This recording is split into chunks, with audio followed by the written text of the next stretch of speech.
Moving to a new city is tough. Finding an affordable apartment, even tougher. That's why I was stoked when I found a great shared house in Chicago.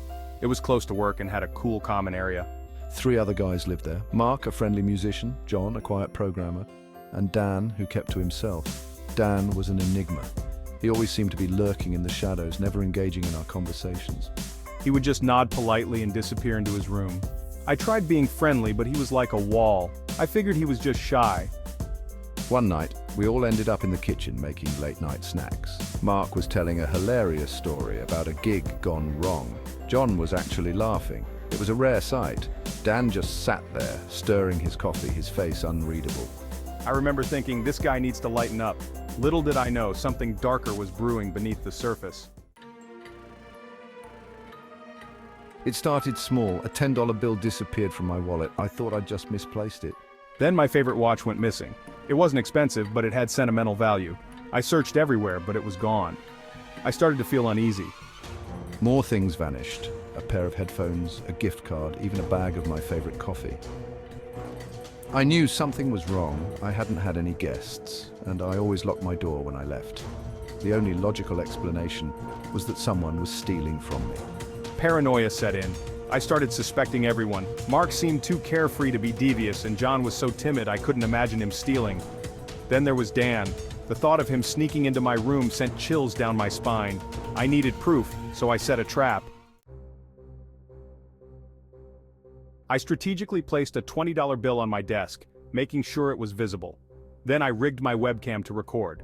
It felt wrong, like I was in a bad spy movie. But I needed answers. I left for work, my stomach in knots. When I got home, the $20 was gone. My heart pounded as I reviewed the footage. Fast forwarding through hours of nothing, I finally saw it. The door creaked open and there he was, Dan. He looked around nervously, his eyes darting around the room. Then he saw the money. He snatched it, shoving it in his pocket. It was like watching a horror movie, the villain revealed in all his creepiness. The proof was undeniable. Dan, the quiet, unassuming roommate, was a thief. I couldn't believe it. All this time it was Dan. I felt betrayed, angry. I wanted to confront him, scream at him, but something held me back. I decided to call the police. The cops arrived, their faces serious. I showed them the video. They questioned Dan, who initially denied everything. But when they showed him the footage, his face turned white as a sheet. He confessed. Hearing him admit it was surreal. He mumbled something about needing money, about being desperate. I just felt numb.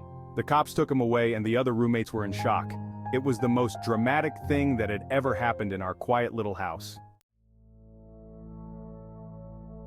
Dan was evicted immediately. He left behind a trail of broken trust and a cloud of unease. The house felt different, tainted.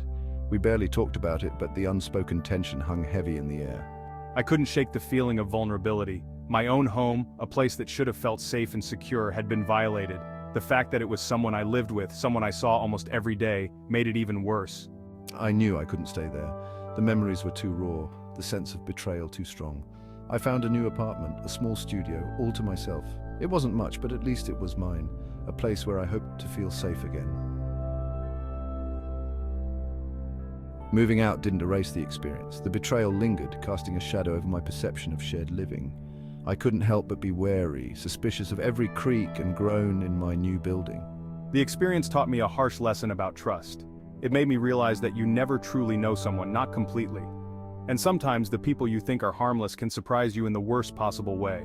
It's been a while now, and I'm slowly starting to heal. I'm learning to trust again, to not let one bad experience define my future interactions. But the scars remain, a reminder that even in the safety of our homes, we're not always immune to life's unexpected betrayals.